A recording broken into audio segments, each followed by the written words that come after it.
오늘 제목은 주여 이제 내 손을 힘있게 하옵소서 9절에 나오는 말씀이죠.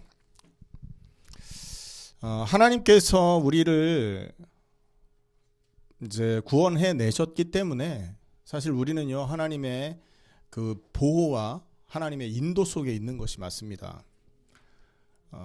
그게 하나님의 소원이에요. 하나님의 백성을 하나님이 보호하는 거. 여러분, 부모는요 가족이 어려움 당하지 않게 보호하는 게 소원 아닙니까?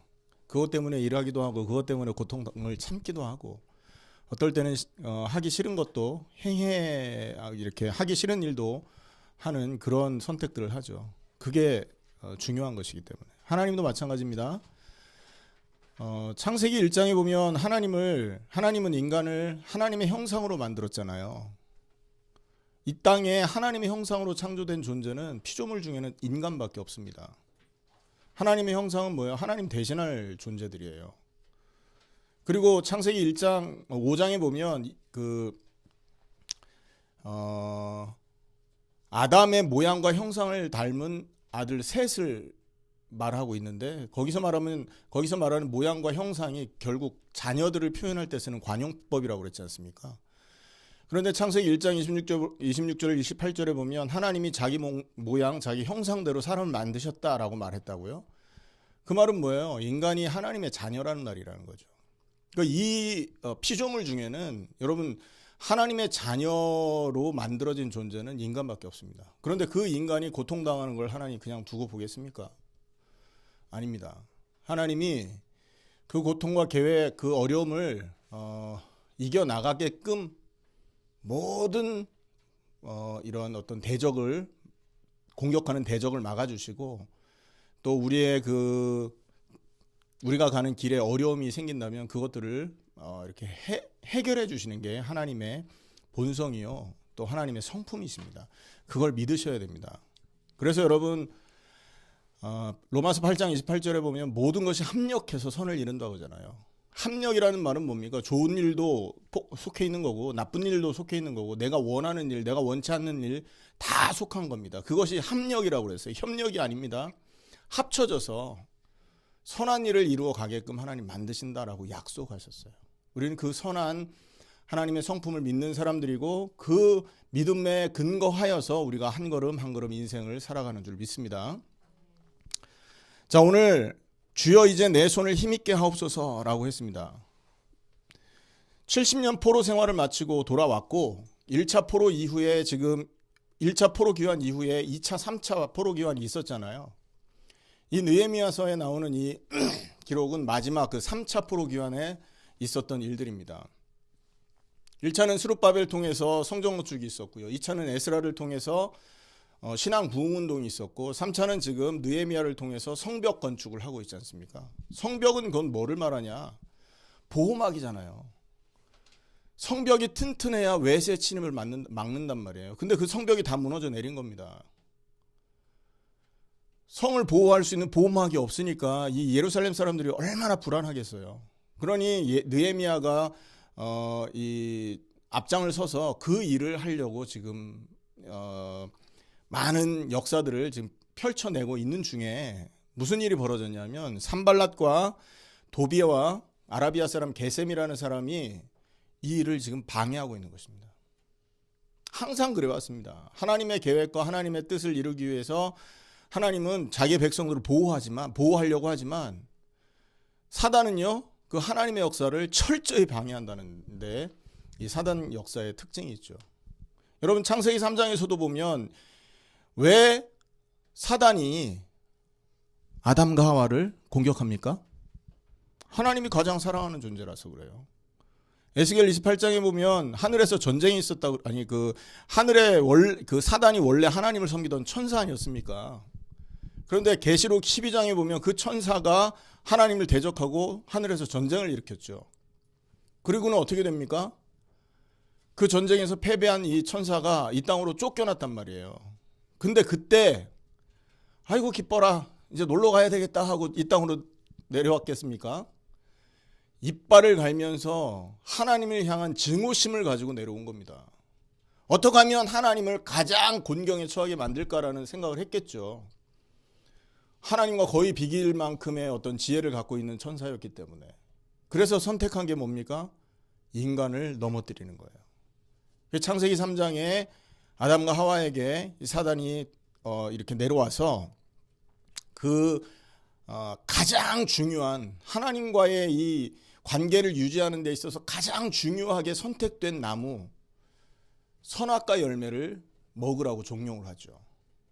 그거 결과 어떻게 돼요? 인간은 하나님을 떠나게 되는데, 그리고 고통 속에 빠지게 되는데, 인간이 고통 속에 빠지게 된다는 것은요, 하나님의 입장에서는 최고로 아픈 부분이었던 것이죠. 맞습니까? 한 가정에서도 그렇잖아요. 자녀가 어려움에 빠지면 부모님들이요, 잠을 못 잡니다, 사실은. 전쟁에 자기 자식을 내보냈다가 거기서 잃는 부모들도 있고 한데, 여러분 부모보다 자녀를 앞서 보낸 그런 부모님들은요, 사실은 인생을 제정신으로 살기 어려울 만큼 힘듭니다. 뭐 숨 쉬는 게 죄스럽고요. 그런 사람들의 얘기를 들어보면 밥 먹는 것도 죄스럽답니다. 내 자녀들 먼저 앞세워 놓고 내가 지금 이 밥이 먹고 살겠다고 또 밥을 먹는구나 해가지고 한탄을 한다 하더라고요. 잠자는 것도 미안하고요. 하루하루 사람들 만나서 이런 일상생활을 가져가는 것조차도 힘든다고 합니다. 뭐 그렇지 않겠습니까? 가장 사랑하는 존재였는데. 하나님 입장에서도 그랬다는 거죠, 인간이. 그럼 이것을 계획한 자가 누구냐? 마귀라는 거죠. 항상 그래옵니다. 항상 그랬습니다.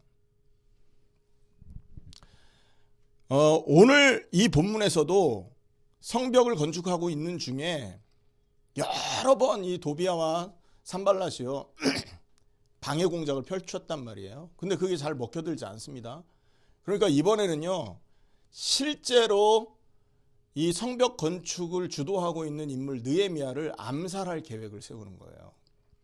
그래서 이 산발랏과 도비아의 암살 계획이 이제 나오는데, 첫 번째는 어떤 계획을 짜냐 하면요, 제3의 장소에서 만날 것을 요청합니다. 그러니까 사람들이 많이 있는 곳이 아니라, 여기에는 어디냐면 오노평지 한 촌으로 불러냈다 그러죠. 촌이면 그 사람 인적이 드문 곳 아니겠어요? 평지에 있는 한 자그마한 마을 같은 데인데, 거기 뒷골목 같은 데로 불러내는 거예요. 지금 뭐 하려고요? 죽이려고. 근데 내가 너 죽일 테니까 나와라, 그렇게 보냈겠습니까? 야, 성벽 건축에 대해서 중요하게 할 얘기가 있고, 그리고 우리 이 이스라엘 번영을 위해서 우리가 중요하게 논의할 일이 있다, 좀 나와봐라, 뭐 이런 식으로 말을 했겠죠. 처음에는 4번씩이나 그 부탁을 합니다. 근데 느헤미야가 눈치를 챈 거예요. 지금 돌아가는 분위기를 보니까 내가 가면 어려움을 당하겠구나 하고 4번이나 그걸 거절하는데, 마지막에는 있잖아요, 5번째는 편지 하나를 보내는데, 원래 편지는 그 속의 내용물이 보이면 안 되잖아요. 비밀스러운 얘기들이기 때문에 봉하고 뚜껑을 닫아서 보내는 건데, 이건 일부러 열어서 보냅니다. 일부러 그 뚜껑을 열어서 종자의 손에, 하인의 손에 들려서 느헤미야에게 갖다 줘요. 왜 봉하지 않은 편지를 그렇게 전달했을까요? 보라는 얘기입니다. 그리고 들고 이 내용을 많은 사람에게 알리고 싶어서 그렇게 하는 거예요. 그러면 느헤미야가 궁지에 몰리겠죠. 야, 너, 그러니까 근데 이제 여기에 보면 무슨 내용으로 5번째 거짓 편지를 보내냐면 6절 7절 한번 보겠습니다. 그 글에 이르기를 이방 중에도 소문이 있고 가수무도 말하기를 너와 유다 사람이 모반하려고 한다. 그러니까 페르시아를 향해서 지금 네가 이렇게 구테타를 일으키고 반역을 하려고 하는 중에 있다. 페르시아 왕 아닥사스다 왕을 네가 배반하려고 하는 중에 있다라는 소문을 거기다 적은 거예요. 그리고 또 뭐라고 합니까? 성벽 건축하는 이유가 그거라는 거죠. 그리고 네가 그 말과 같이 예루살렘의 왕이 되려고 한다. 사실 여기 느헤미야는 페르시아 왕국에서 파송받은 총독입니다. 예루살렘 총독, 유다 총독. 그러니까 거기에서 있잖아요, 페르시아 왕의 전권을 위임받았기 때문에 거의 왕과 같은 위치였었어요. 근데 그거를 이간질시키려고 이간책을 지금 보낸 거죠. 아닥사스다 왕을 모반하고 네가 거기서 왕이 되려고 왕이 되고 싶어서 지금 성벽 건축하는 거 아니냐. 편지에 그 글을 쓴 겁니다. 그리고 또 내가 선지자를 세워서 예루살렘에서 너를 들어 선전하기를 유다의 왕이 있다 하게 하였으니 지금 이 말이 왕에게 들린지라. 그런즉 너는 이제 오라. 함께 의논하자. 야, 네가 지금 반역을 꾀하고 여기에서 왕이 되려고 한다는 소문이 온 세상에 퍼졌다. 그러니까 그거 수습해야 되니까 좀 내려와라. 이렇게 이제 편지를 보냈겠죠. 보낸 겁니다. 그리고는 봉하지를 않은 거예요. 그 말은 무슨 말입니까? 그걸 들고 가는 사람, 그리고 그 사람과 연결되어 있는 많은 이스라엘 백성들이 그 소문을, 거짓 소문이잖아요. 가짜 뉴스, 요즘 말하는 그 가짜 뉴스를 알게끔 하고 싶어 하는 거예요. 자, 그러면 이 사실들을 사람들이 알게 되면 느헤미야가 나올 수 있습니까? 못 나옵니까? 예? 더 나오게 되는 거예요. 나는 잘못한 거 없는데 사람들이 다 나를 그렇게 죄인 취급하잖아요. 그러니까 그거를 변호해야 되니까 더 나가서 산발랏을 만나야 됐던 거죠. 그것을 노렸던 겁니다. 봉하지 않은 이유는요. 그래서 들려보냈거든요. 이게 산발랏과 도비앗의 이제 암살 계획이 첫 번째 방법이었고요. 두 번째는요. 그래도 안 들어먹거든요. 이 느헤미야가. 하나님의 사람이기 때문에 하나님이 계속 이렇게 보호를 하십니다. 그래서 느헤미야가 잘 안 넘어와요. 그러니까 두 번째 방법을 썼죠. 무슨 방법을 씁니까? 스마야라는 사람을 들었습니다. 스마야, 이 사람이 성전에 봉사하는 제사장이거나 혹은 선지자거나 그런 사람인 것 같아요. 근데 그 사람이 며칠간, 한 몇 달간 집을 안 나오는 거예요. 그러니까 총독 입장에서, 느헤미야가 지도자 입장에서 선지자나 제사장 같은 사람이 계속 보여야 되고 예배도 참석해야 되고 해더니 안 나타나니까 궁금할 거 아닙니까? 찾아간 겁니다. 찾아갔더니 이 친구가 뭐라고 말을 하냐 하면 10절 이후죠. 10절 한번 읽어보겠습니다. 시작. 이후에 무헤다벨의 손자 들랴의 아들 스마야가 두문불출하기로 내가 그 집에 가니 그가 이르기를 그들이 너를 죽이러 올 터이니 우리가 하나님의 전으로 가서 외소 안에 머물고 그 문을 닫자. 저들이 반드시 밤에 와서 너를 죽이리라. 자, 갔더니 하도 안 나타나서 들어가 봤더니 이제 무슨 일인가 하고 찾아가 본 거 아니겠어요? 근데 이런 말을 하는 거예요. 저들이 산발랏과 도비아 게셈이라는 사람이 너를 죽이려고 하니까 우리 도망가자. 어디로 도망가요? 성전 안으로 도망가서 거기서 숨어 있자. 이렇게 말하는 거죠. 여기서 이 스마야가 있잖아요. 두문불출했다. 밖을 나오지 않았다. 이유, 왜 나오지 않았을까? 술수를 사용한 겁니다. 어떤 술수냐 하면 느헤미야가 자기처럼 이렇게 집에 머무르고 숨어 있어야 살 수 있다라는 암시를 준 거예요. 그거를 어필하고 말보다는 행동으로 보여준 거죠. 너도 이렇게 해야 살 수 있다라는 거예요. 그래서 제안을 했는데 안 통합니다.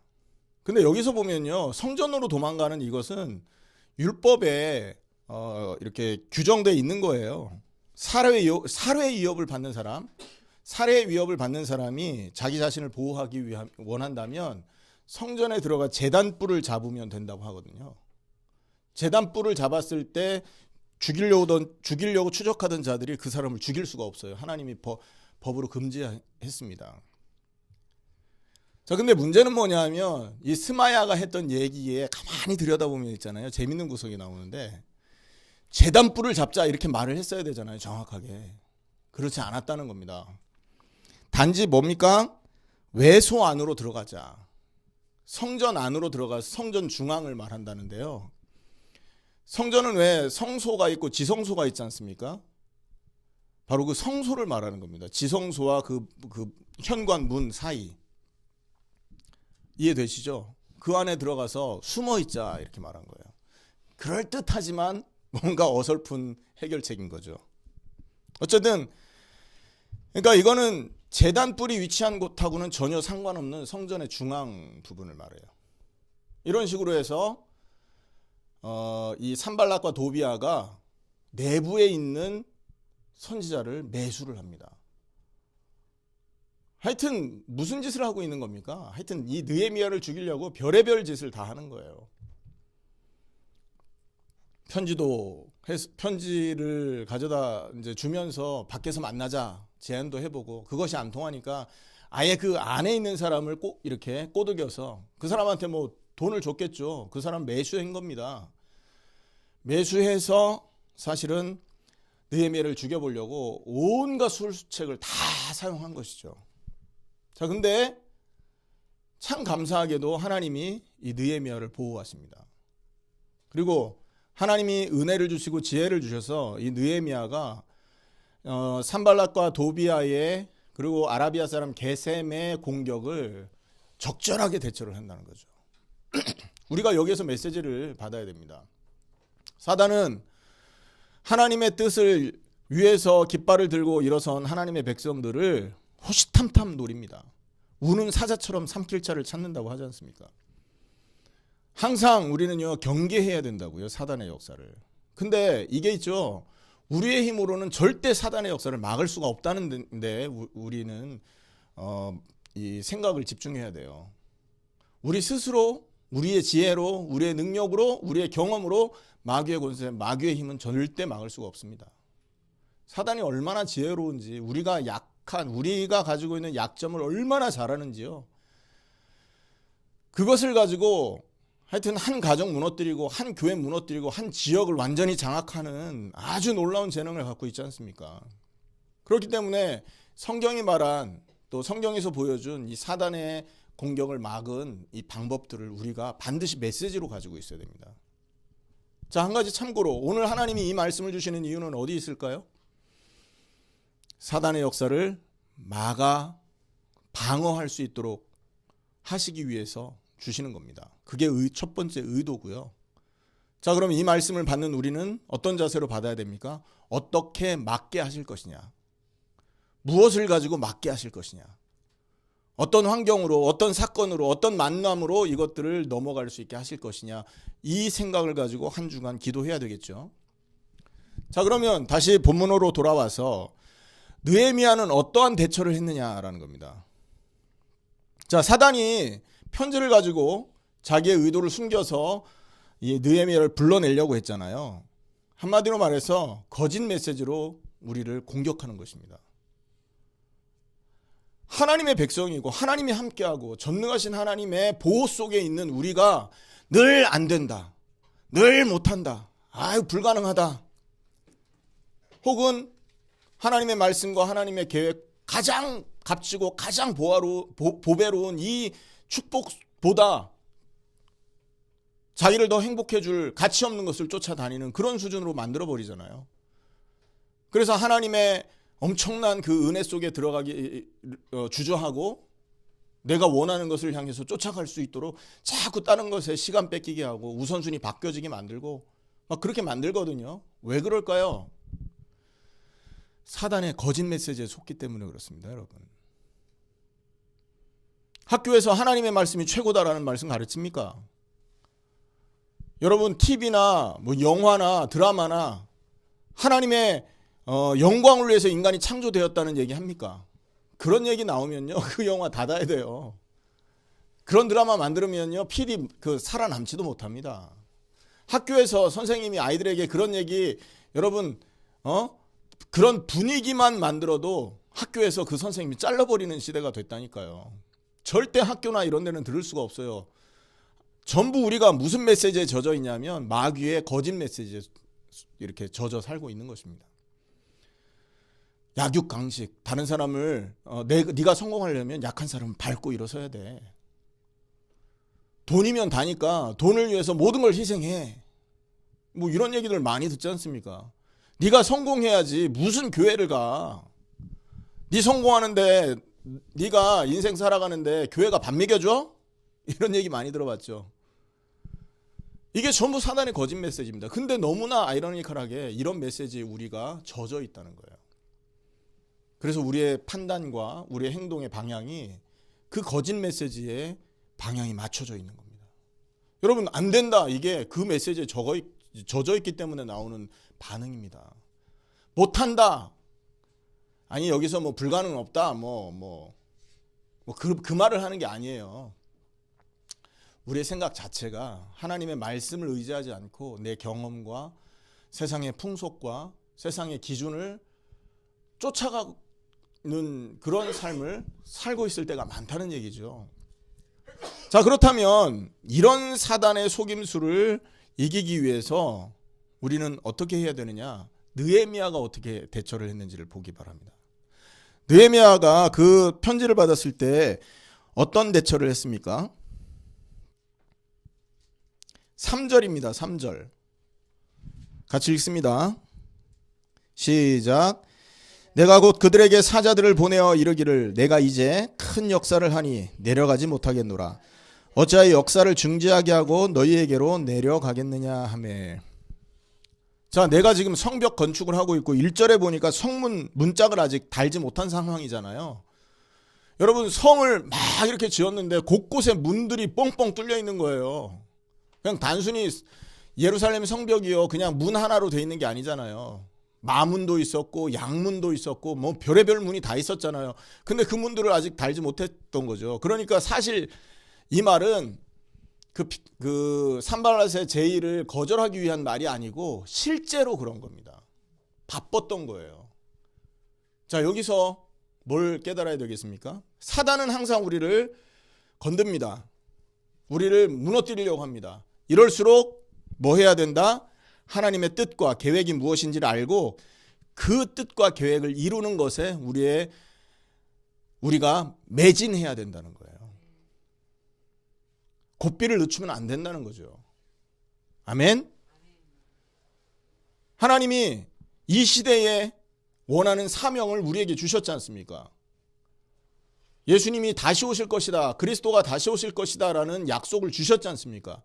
마태복음 24장 14절에는 이 천국 복음이 모든 민족에게 증거된 이후에 끝이 온다 말씀하셨지 않습니까? 그 일에 우리가 매진할 때 사단이 건들지 못하는 거예요. 사단이 건든다고 한다면 그 일에 더 매진할 수 있도록 돼야 되는 거죠. 어느 정도로요? 사단이 포기할 정도로. 이거는 건들면 건들수록 더 단단해지네. 10번 찍어 안 넘어가는 나무가 없다는 한국 속담이 있잖아요. 근데 우리를 보고 사단이 그래야 돼요. 이놈의 나무는 찍을수록 더 단단해져서 찍는 만큼 내 도끼가 이빨이 나가네. 이 정도가 돼야 되는 거죠. 에이, 포기한다. 우리가 사단은 분명히 살아서 공격하지만, 그리고 우는 사자처럼 삼킬자를 찾아서 무너뜨리려고 애쓰는 거 알지만, 그리고 실제로 우리가 공격을 당하고 있지만, 그럴수록 더 하나님이 원하는 계획이 무엇인지, 하나님 기뻐하는 소원이 무엇인지, 하나님의 뜻이 무엇인지를 정확하게 깨닫고 그것을 향해서 달려나갈 수 있어야 된다는 거죠. 경주하는 자를 생각해 보십시오, 여러분. 마라톤 경주를 하고 있는데 누가 와서 내 팔을 잡아 끈다. 누가 막 내 옷자락을 잡아 끈다. 예전에 그 올림픽에서 그런 경우 있었잖아요, 실제로. 어떤 사람이 1등으로 뛰고 있는데 관중이 나와서 막은 거예요. 그러니까 그 사람이 어떻게 했습니까? 그 사람 뿌리쳐내고 다시 뛰더라고요. 그 사람은 멱살 잡고 싸우면 아무 답이 안 나온다니까요. 우리는 지금 그리스도 안에서 경주자로 부름받았지 않습니까? 맞습니까? 경주하는 자는 목표가 뭐예요? 면류관이 목표잖아요. 그걸 향해 뛰는 것입니다. 여러분, 우리가 세계복음화를 위해서 헌신하다 보면 힘들어요. 그리고 또 쉬고 싶을 때도 있고 포기하고 싶을 때도 생깁니다. 하지만 우리의 상급은 어디에 있어요? 이 땅에 있지 않잖아요. 우리의 상급은 하늘나라에 있습니다. 하늘나라 상급을 향해서 뛰어가는 것입니다. 세상의 풍속과 사람들의 말은 저거 헛짓하는 거야. 저것들 바보야. 더 좋은 거 많은데 왜 저렇게 아무도 인정 안 해주는 저기에 매달려서 저렇게 엉뚱한 짓을 하지? 라고 말할 수 있습니다만, 오늘 우리가 교동문에서 읽었던 그 시편 말씀처럼 우리는 어떻게 해야 돼요? 승리자가 되도록 뛰어가야 되는 것입니다. 그들이 이기도록 만들면 안 되는 거지 않습니까? 사단이 승리하게 만들면 안 된단 말이죠. 자, 느헤미야가 산발랏의 제안을 받았을 때 하나님의 역사에 더 관심을 두고 더 힘을 기울였던 것처럼 우리도 우리의 삶이 우리를 무너뜨리게 만들고 인간관계가 우리를 슬프게 만들고 가정 환경이 우리를 더 어렵게 만들지라도 여러분 우리는 양보하지 말고 기도하며 하나님이 주신 그 약속을 붙들고 성령의 충만함 안에서 꾸준히 묵묵하게 지속적으로 하나님의 뜻을 향해 움직여 가야 될 줄 믿습니다. 이게 느헤미야가 이 산발랏의 공격을 대처했던 방법입니다. 그리고 여러분 9절을 한번 읽어보시기 바랍니다. 시작. 이는 그들이 다 우리를 두렵게 하고자 하여 말하기를 그들의 손이 피곤하여 역사를 중지하고 이루지 못하리라 함이라. 이제 내 손을 힘있게 하옵소서 하였노라. 그 말을 듣자마자 느헤미야가 뭐합니까? 기도합니다. 내 손을 힘있게 하옵소서. 여러분 우리에게 주어진 경주를 완수하는데 그 꼬린 지점에 가서 우리가 영광의 면류관을 얻어 쓰는 데는요 바로 하나님의 도움의 손길이 필요한 것이에요. 사단은 우리를 실망시키고 넘어뜨리고 중단하고 싶은 마음이 들게끔 계속 우리 마음에다가 이렇게 악한 생각들을 집어넣는단 말이죠. 그때 우리가 뭘 해야 돼요? 목표를 분명히 하고 그 일에 매진하면서 하나님에게 힘을 간구해야 됩니다. 주여, 이 상황을 아시지요? 저들이 방해하는 이 방해를 보십시오. 하나님이 기뻐하는 일을 하지 못하도록 오늘도 사단이 내 생각과 마음과 환경을 가지고 나를 약하게 만듭니다. 하나님, 나를 불쌍히 여기시고 그리스도 이름으로 내게 힘을 더하여 주옵소서. 그래서 내 손을 힘있게 만들어 주옵소서. 기도하셔야 된다니까요. 그래서 이게 느헤미야의 첫 번째 대처였다는 걸 기억하시길 바랍니다. 자, 두 번째, 사단이 산발랏과 도비아를 통해서 느헤미야를 공격했는데 두 번째 공격이 뭐였습니까? 편지로 안 되니까 어떻게 했습니까? 이제는 밖으로 안 나오잖아요. 일하겠다고. 그러니까 누구? 어떤 사람이요? 그쵸. 자기 내부에 있는 사람을 건든 거예요. 지금 이 총독인 느헤미야가 가서 스마야를 이렇게 신방할 정도면 스마야를 방문해서 그런 상황 알아볼 정도면 친한 사람입니다. 늘 알던 사람이요. 서로 교통이 있었던 사람이라는 거죠. 맞죠? 내부를 공격하죠. 내부의 사람을 이용해서 무너뜨리는 것입니다. 기록에 보면 이 스마야는 성전에서 봉사하는 제사장이나 혹은 선지자 중에 한 사람이었을 것이다 이렇게 말합니다. 자, 여기서 우리가 봐야 될 것, 선지자는 선지자고 제사장은 제사장인데 이 사람의 상태가 하나님의 계획을 향해서 달려가는 그런 수준이 아니라 산발랏이 제시한 물질에 현혹되어서 하나님의 일을 이렇게 수행하고 있는 느헤미야를 죽이려고 앞잡이 노릇을 하고 있잖아요. 그러니까 이 사람 수준은 뭐냐 하면요, 그러니까 하나님의 뜻보다는 세상이 주는 여기에 관심이 더 있는 거예요. 물질이 더 관심이 있는 거죠. 그래서 참고해야 될 겁니다.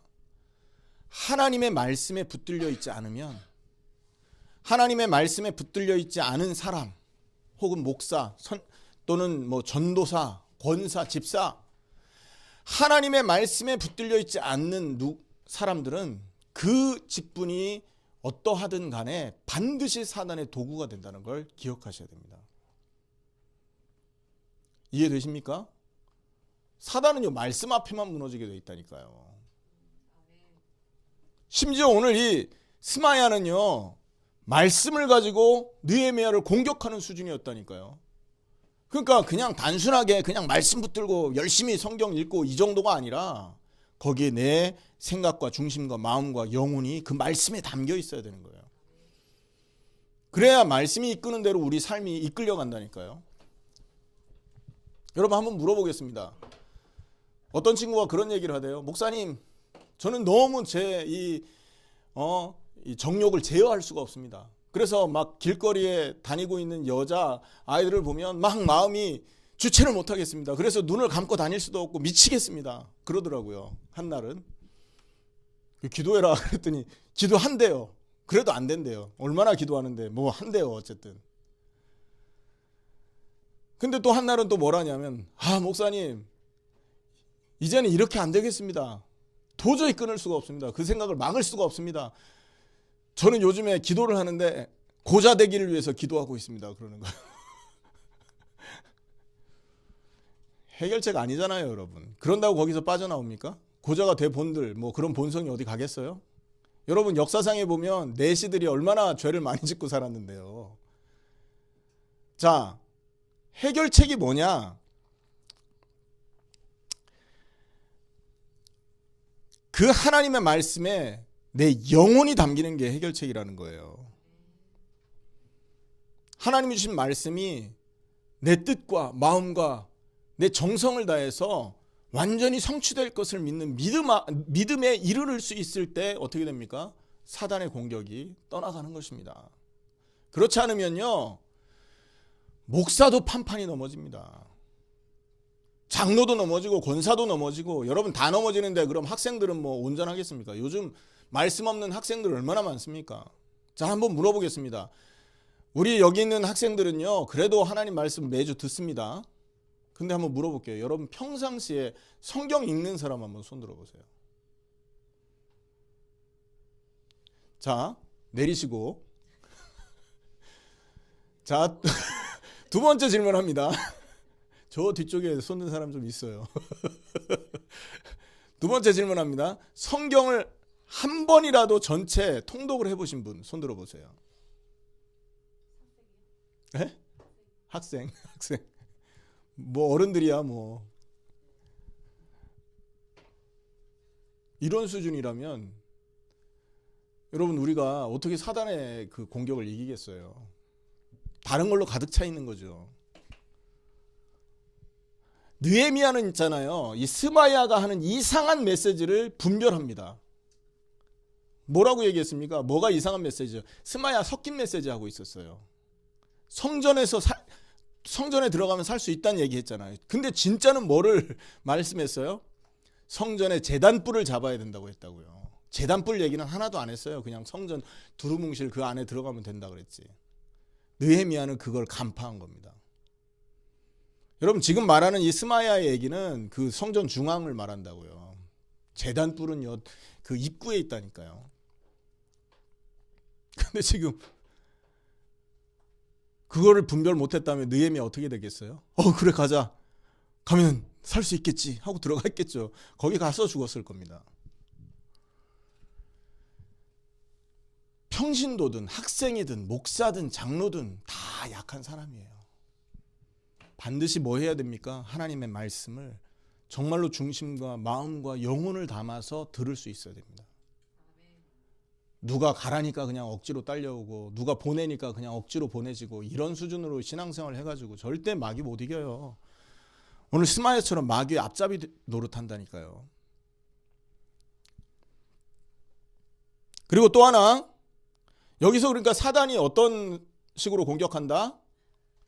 비슷한 말씀을 가지고 섞인 말씀을 가지고 말씀에 붙들려 있지 않은 사람의 입을 통해서 역사하고 있다는 거예요. 우리도 그렇게 쓰임받을 수 있는 것입니다. 성경이 말하는 복음 제대로 알지 못하고 제대로 믿지 않는 수준으로 가서 복음 전한다고 생각해 보세요. 스마야와 같은 일을 하는 거예요. 그래서 여러분 전도가 중요하지만 중요한 게 아닌 겁니다. 아멘? 이 말뜻을 이해하셔야 돼요. 전도가 정말 중요한 겁니다. 그것 때문에 우리는 생을 걸어야 되지만 중요한 게 아닌 거예요.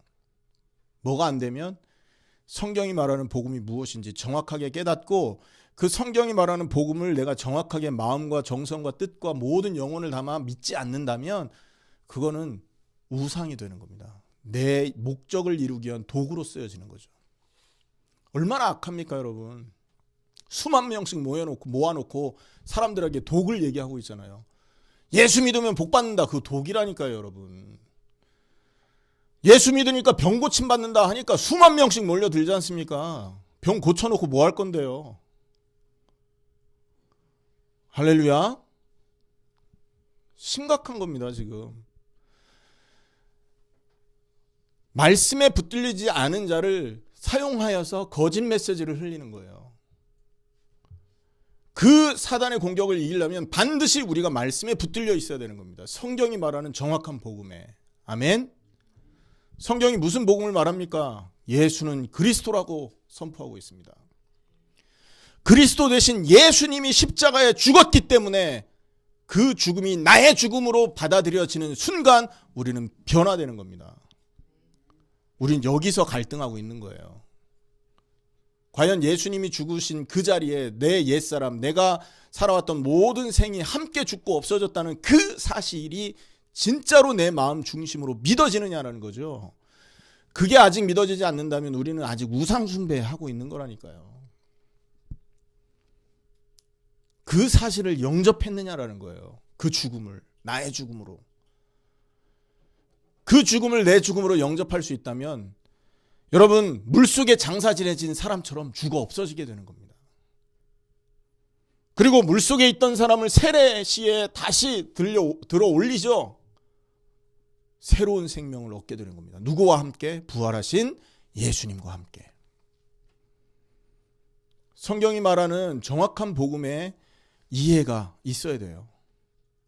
하나님과 함께 해야 될 이유는 뭡니까? 사단이 공격하는데 그 공격을 스스로 힘으로 막을 수 없잖아요. 예수님이 보호하시는 겁니다. 우리 안에서. 기억하고 믿기만 하면 되는 겁니다. 혼자 있는 것 같이 외롭지만 그게 혼자가 아니잖아요. 누구와 함께? 예수님과 함께. 부활하신 생명 되신 능력의 예수님이 나와 함께해요. 그분이 가는 곳에 모든 흑암이 무너지고 모든 죽은 자 살아나고 하나님의 나라가 선포되는 엄청난 비밀을 가진 예수님이 내 안에 나와 함께 계시는 것입니다. 그게 십자가의 죽음을 내 죽음으로 영접할 때 오는 축복이라고요. 그렇게 믿는다면 문제 와도 문제 아닌 거예요. 문제는 기회가 되는 거고 축복의 통로인 겁니다. 그래서 사람이 감당할 시험밖에는 우리에게 주신 적이 없고 우리가 문제 당할 즈음에 하나님이 피할 길을 주신다고 고린도전서 10장 13절 말씀하고 계시잖아요.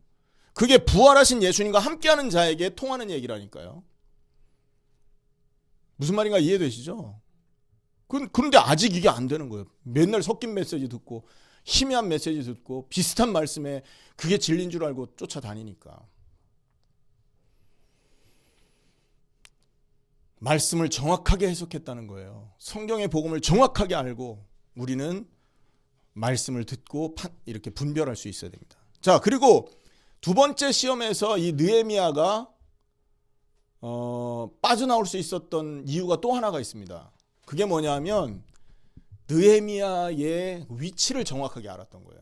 느헤미야가 어떤 사람인지 자기의 정체성을 확실하게 알았던 겁니다. 스마야가 도망가자 했을 때 보통 사람 같으면 쭉 따라갔을 겁니다. 하지만 느헤미야는 따라가지 않습니다. 왜냐하면요, 페르시아 왕국에서 파송받은 총독이 자기예요. 백성들이 어려움 당할 때 그 어려움을 타개해 나가기 위해서 사람들 앞에 솔선수범해야 되는 사람이 그 사람이라고요. 그렇죠. 예전에 그 한국에 있었던 그 세월호 그 선장들처럼 선원들처럼 배에 있는 학생들 다 내려놓고 혼자 도망가는 그런 수준으로 사는 사람이 아니었던 거죠. 자기는 총독이요, 자기는 지도자였다는 거죠. 그래서 그런 어려움이 온다고 한다면 스마야가 그런 얘기했잖아요. 너 죽을 거라고. 그때 느헤미야는 그 고통을, 그런 어려움을 초연함으로 받아들였던 겁니다. 이해되세요? 자기의 위치에서 자기가 받아들일 그게 정말 하나님이 주신 그런 어떤 사건이고 응답이라면 나 그거 받아들이겠다라는 초연함으로 이 사건을 바라봤던 거예요. 자기의 위치, 자기의 직분, 자기의 신분을 정확하게 알았던 거죠. 그러니까 이게 해결된 거예요. 자, 여기서 우리가 생각해야 될 것은요, 사단이 이런 식으로 우리를 공격할 때 내가 누군지 정확하게 깨달아야 됩니다. 우리는 누굽니까? 유일한 사람이에요. 유일한 사람. 어떤 유일한 사람? 예수 그리스도의 다시 오심을 예비하기 위해 부름받고 그 부름받은 위치에서 성경의 복음을 말할 수 있는 유일한 사람이 저와 여러분이라니까요. 에이, 목사님 다른 사람도 있잖아요. 그거는 안 만나봤으니까 모르잖아요, 아직. 할렐루야. 있겠지만 지금까지는 내가 유일하다니까요. 맞습니까?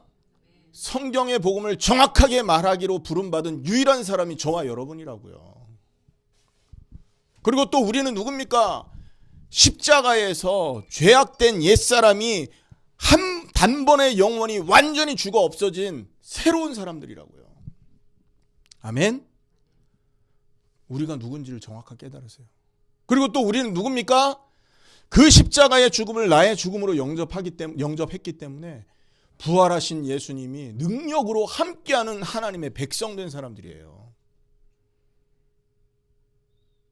그럼 그 사람들 망할까요? 예수님이 함께하는 사람 망합니까? 절대 망할 수 없습니다. 역사적으로 망한 적이 없어요. 초대교회가 얼마나 약했습니까? 여러분, 유대인들이 모함하면 감옥에 갇혀서 사형당하기도 하고 채찍에 맞고, 여러분 사자한테 물려 죽기도 하고 화형당해서 불에 타 죽기도 했던 사람들이 초대교회 사람들이잖아요. 근데 지금 그 연약한 초대교회 사람들이 믿던 그 신앙이 어디까지 전파되고 있습니까? 전 세계에 전파되고 있습니다. 그들이 없애려고 했던 교회는 지금도 건재합니다. 이게 바로 복음의 힘이라는 겁니다. 우리가 십자가와 부활의 그 능력 안에 함께 거하고 있기 때문에 망할 수 없는 자들임을 여러분 깨달으시라니까요. 단순히 주변에서 일어나는 소문, 주변에서 일어나는 어떤 상황 때문에 무서워 떨고 두려워하는 그런 수준으로 머물면 안 됩니다. 내가 누군지 정확하게 깨달으셔야 되고, 그리고 성경이 말하는 말씀, 그것을 정확하게 붙들어야 되는 겁니다. 이래 될 때 사단은 우리를 건들 수 없게 되는 것입니다. 요한일서 5장 18절이죠. 하나님께로서 나신 자가 저를 지키심에 악한 자가 만지지도 못하리라. 아멘. 건들지도 못하는 자가 저와 여러분이라니까요. 언제? 성경이 말하는 복음을 정확하게 알고 믿을 때 이렇게 되는 거고, 그 성경의 복음 때문에 내가 어떤 사람이 되었는지를 정확하게 알고 믿을 때 그렇게 되는 것입니다. 이게 안 되면 사단의 앞잡이가 될 뿐만 아니라 사단의 놀잇감이 되는 거예요. 장난감이 됩니다. 오늘 말씀 마치겠습니다. 제목 기억하십시오. 주여 이제 내 손을 힘있게 하옵소서. 하나님이 이 말씀을 주시는 이유는요, 사단이 공격할 것을 알기 때문에 주시는 겁니다. 맞죠? 뿐만 아니라 이미 사단이 공격하고 있음을 아시기 때문에 해결책으로 말씀을 주신 겁니다. 그 정도가 아니잖아요. 사단이 앞으로도 우리를 계속 공격하고 넘어뜨리려고 호시탐탐 노릴 것을 하나님이 아시잖아요. 그래서 빠져나올 대비책을 주시는 겁니다. 오늘 말씀을 정확하게 기억하십시오. 느헤미야가 어떻게 그 도비아와 산발렛의 암살 계획을 이길 수 있었는지, 이 말씀을 하시는 이유는 이번 주에 그럴 일이 있을 수 있다는 얘기예요. 여러분, 대비하십시오.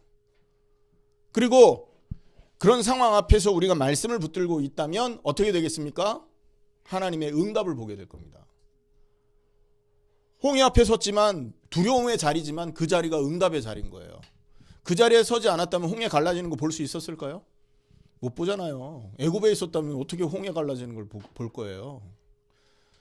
여리고성 앞에 두렵고 큰 성 앞에 서 있지 않았다면 여리고성 무너지는 걸 볼 수 없었을 거 아닙니까?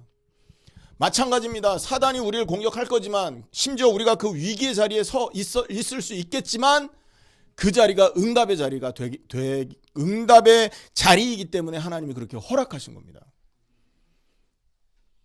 그래서 별의 일이 다 일어날 겁니다. 이번 또 한 주간에. 하지만 그 안에서 하나님의 말씀을 붙들고, 왜 하나님은 이 말씀을 주셨고 이 사건을 주셨는지를 매치해서 생각을 해보세요.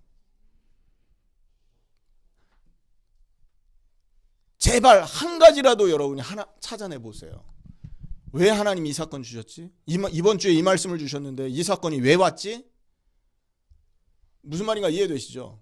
묵상하다 보면, 아, 그렇구나, 이 사건이 이 말씀을 이렇게 응답받게 하시려고 주신 사건이 맞았구나, 결론이 나오게 될 겁니다. 그래서 하나님이 주시는 힘을 공급받고 하나님의 뜻을 이루려고 하는 백성들을 공격하는 사단의 권세를 완전히 깨뜨려 승리하시는 여러분 되기를 예수님의 이름으로 축원합니다. 기도하겠습니다. 하나님 감사합니다.